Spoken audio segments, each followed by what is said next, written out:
Hello दोस्तों, welcome to our channel. और iOS 18.1 का बीटा 5 वर्जन जो है वो अब आ चुका है। तो इसमें क्या-क्या नए चेंजेस है, क्या आपको नया देखने को मिलेगा, इसमें एप्पल इंटेलिजेंस भी वर्क करने लगा है। तो वो सारी चीज़ों के बारे में हम बात करेंगे। उसके साथ-साथ कैमरा कंट्रोल में भी कुछ चेंजेस हुए हैं। तो सबसे पहले हम देखेंगे कि जो बिल्ड नंबर है, तो बिल्ड नंबर यहाँ पे चेंज हुआ है, तो नया मॉडेम अपडेट आ चुका है इसका मतलब। तो जब भी जो बिल्ड नंबर होता है वो चेंज होता है, तो नेटवर्क में जितना भी चेंजेस उनको करना है तो वो कर देते हैं। तो इसका मतलब ये है कि नया अपडेट आ चुका है, मॉडेम अपडेट।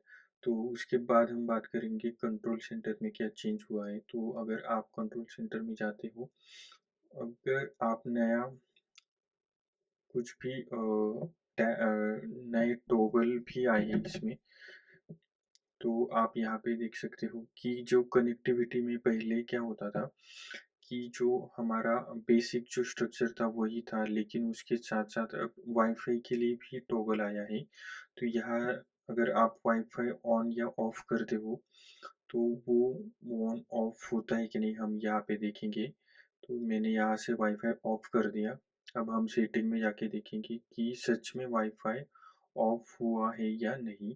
तो आप देख सकते हो कि वाईफ़ाई यहाँ पे ऑन ही है। मतलब अभी भी इन्होंने ये वाला जो प्रॉब्लम है वो सॉल्व नहीं किया है। सिर्फ़ वहाँ पे कंट्रोल सेंटर में आपको सिर्फ़ एक टॉगल देखने को मिलेगा। वो आपके हिसाब से आप रख सकते हो, लेकिन वो काम नहीं करता। उसके साथ ना वीपीएन का इन्होंने ऑप्शन दिया है, तो ये अच्छी बात है।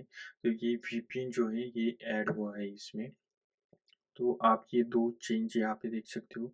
उसके बाद कंट्रोल सेंटर में अगर आप सेटिंग में जाते हो, उसके बाद कंट्रोल सेंटर में जाते हो, तो कंट्रोल सेंटर में जाने के बाद आपको यहाँ पे रीसेट कंट्रोल सेंटर का एक ऑप्शन आया है। तो इससे होगा ये कि आपका पूरा का पूरा जो आपने बनाया है, अगर आपने कुछ ऊपर-नीचे कुछ चेंजेस किए हैं यहाँ पे, तो वो सारे चले जाएँगे। और जो iOS 18 के स्टार्ट में आपको जो कंट्रोल सेंटर मिलता था, वही आपको देखने को मिलेगा। तो ये चेंज हुआ है इसमें। उसके बाद जो कैमरा है, तो अगर आप कैमरा ऑन करते हो, तो वहाँ पे आप देख सकते हो कि जो एक्शन बटन था, अब आप एक्शन बटन के ज़रिए ना सेल्फी कैमरा और सामने वाला कैमरा, ये दोनों भी आप यहाँ पे चेंज कर सकते हो। तो कैमरा में ये चेंज हुआ है। उसके बाद अगर आप जाते हो शॉर्टकट्स में, तो शॉर्टकट्स में कंट्रोल सेंटर का ऑप्शन आया है और उसके लिए एक टॉगल भी है। तो आप शो हाइड टॉगल, एक कौन-सा भी ऑप्शन यूज़ कर सकते हो और एक शॉर्टकट बना सकते हो, जिससे आप सीधा उस शॉर्टकट पे क्लिक करके कंट्रोल सेंटर आपका ओपन हो जाएगा। तो आपको ऊपर से नीचे स्वाइप करने की भी ज़रूरत नहीं है। उसके बाद जो आइकॉन्स है, कुछ आइकॉन जो है वो चेंज हुए हैं। लाइक अगर आप एक्सेसिबिलिटी में जाते हो, तो वहाँ पे आप देख सकते हो जो फेस आईडी और अटेंशन है ना, इसका थोड़ा चेंज हुआ है। और जो आई ट्रैकिंग है, इसका आप कलर देख सकते हो कि यहाँ पे आई ट्रैकिंग का कलर भी, जो आइकॉन का कलर था वो चेंज हो चुका है। तो उसके बाद जो इम्पोर्टेंट चीज़ है ना, वो मैं आपको बताऊँगा अब। अ, मेरा फ़ोन तो जेन्युइन है टोटल।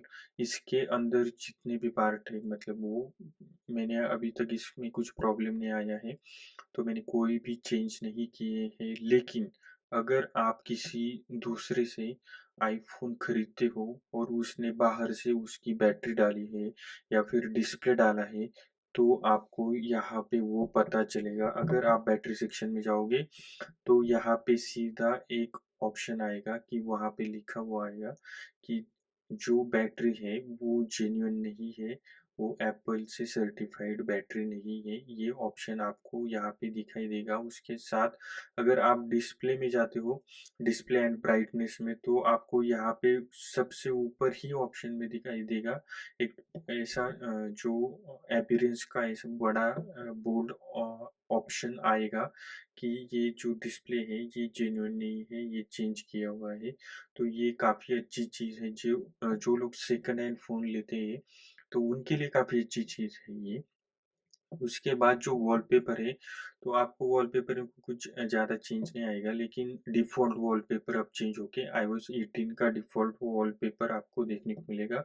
उसके बाद जो कॉल रिकॉर्डिंग का ऑप्शन था, तो कॉल रिकॉर्डिंग में ये चेंज हुआ है कि आपका जो कॉल अगर रिकॉर्ड हो जाता है, उसके बाद आप जब नोट्स में जाओगे और नोट्स में वो जो ट्रांसक्रिप्शन आता है, तो वो ट्रांसक्रिप्शन आने लगा है, तो वो ट्रांसक्राइब हो सकता है। लेकिन मेरे पास अभी दूसरा फ़ोन नहीं है, तो मैं आपको ये शो नहीं कर सकता कि कैसे ट्रांसक्राइब हो रहा है। लेकिन ये जो पूरा का पूरा अभी फुल्ली काम नहीं कर रहा है, कभी-कभी इसमें बग जाते हैं, कभी ट्रांसक्रिप्ट होता है, जो कॉल रिकॉर्डिंग में जो आप बातें करते हो, या कभी-कभी ये ट्रांसक्रिप्ट नहीं होता है, तो ये आप बात याद रखना। लेकिन जिनके पास आईफ़ोन 15 के पास का मॉडल है, 15 प्रो के, तो वो उनके लिए ये वाला चेंज हुआ है कि अगर आप मैसेज ओपन करते हो, तो वहाँ पे आपका एप्पल इंटेलिजेंस चलना शुरू हो चुका है। मतलब अगर आप मैसेज में जाओगे, तो वहाँ पे एप्पल इंटेलिजेंस काम कर रहा है। आपको आप अगर मैसेज का ऐप ये वाला अपडेट करोगे आप, उसके बाद आपके मैसेज का ऐप ओपन करने के बाद पहले ही आपको वो पूरा का पूरा स्क्रीन पे आ जाएगा कि एप्पल इंटेलिजेंस कैसे काम कर रहा है। उसके बाद जो हेल्थ में स्लीप एपनिया जो दिखाने वाला, मतलब वो फीचर आने वाला था, वो अभी तक आया नहीं है। इसके सिवा अलावा अगर आप एयर ड्रॉप में जाओगे, तो एयर ड्रॉप का जो पहले हैंग होता था या फिर सर्च करने में जो टाइम लगता था ना, वो काफ़ी कम हो चुका है। तो एयर ड्रॉप ना काफ़ी अच्छा उन्होंने उसका जो फंक्शनिंग है वो किया है। अगर आपके पास मैक है या फिर दूसरा आईफ़ोन या आईपैड है, तो अगर आप एयर ड्रॉप में जाते हो, तो आपको वो जल्दी से जल्दी शो करेगा कि आपके पास कौन से ऑप्शन है या नहीं है, अगर आप कोई भी फ़ाइल सेंड करोगे तो।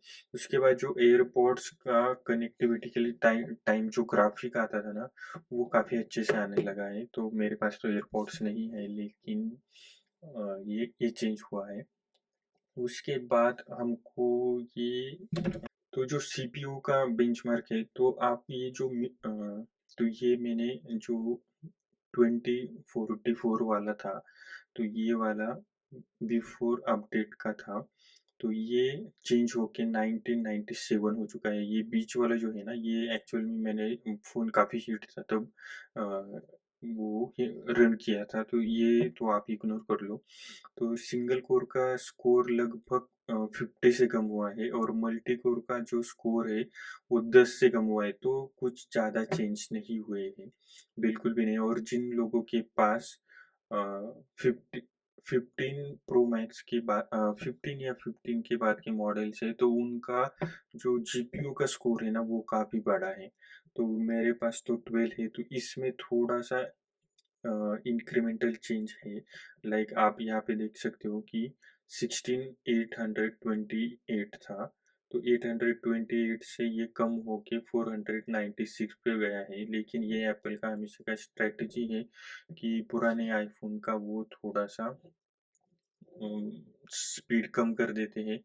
लेकिन आपके पास अगर 15 के बाद के मॉडल है ना, तो उनका जीपीयू स्कोर बढ़ चुका है। तो आप ये वाला जो अपडेट है, ये आराम से आप कर सकते हो। इसमें ज़्यादा कुछ बग फिक्सेस मुझे नहीं देखने को मिलेंगे, मैं जैसे यूज़ करूँगा। अगर मुझे काफ़ी बड़ा बग फिक्स मिलेगा, बग मिलेगा, सॉरी, तो मैं ज़रूर आपको उसके लिए एक छोटा-सा रील बना के डाल दूँगा। उसके अलावा मैं आपको आईफ़ोन 16 जो जिन्होंने लिया है ना, उनके बारे में उनको एक इम्पोर्टेंट बात बतानी है कि अगर आपके आईफ़ोन 16 में टच इश्यू आ रहे हैं, टच इश्यू मतलब अगर आप कहीं पे टच करते हो, लेकिन वो उतने प्रॉम्प्टली टच नहीं हो रहा है, आपको बार-बार प्रेस करना पड़ रहा है ना, तो वो इश्यू इस अपडेट में काफ़ी सॉल्व हो चुका है। तो आप अभी आपके पास तो स्टेबल वर्ज़न होगा, तो आपको थोड़ा वेट करना चाहिए। जब 18.1 आएगा या फिर सॉरी 18.1 स्टेबल वर्ज़न जब आपके फ़ोन में आएगा, तब आपका ये जो छोटा-सा प्रॉब्लम था ये सॉल्व हो जाएगा और जिन लोगों को ये टच इश्यू आ रहे हैं ना उनको डरने की कोई प्रॉब्लम नहीं है। ये जो एक छोटा-सा बग है, ये एक्चुअल में हार्डवेयर का प्रॉब्लम नहीं है, तो ये आपको ध्यान रखना पड़ेगा इतना। तो इस वीडियो में इतना ही, बाकी मिलते हैं नेक्स्ट टाइम। Thank you. एक तो लाइक और शेयर ठोक दीजिए महाकाल का दबा के लाइक और शेयर ठोक दीजिए। पूरा साल मेहनत करता हूं आपके लिए बेटा, ऐसा नहीं चलेगा, ऐसा नहीं चलेगा।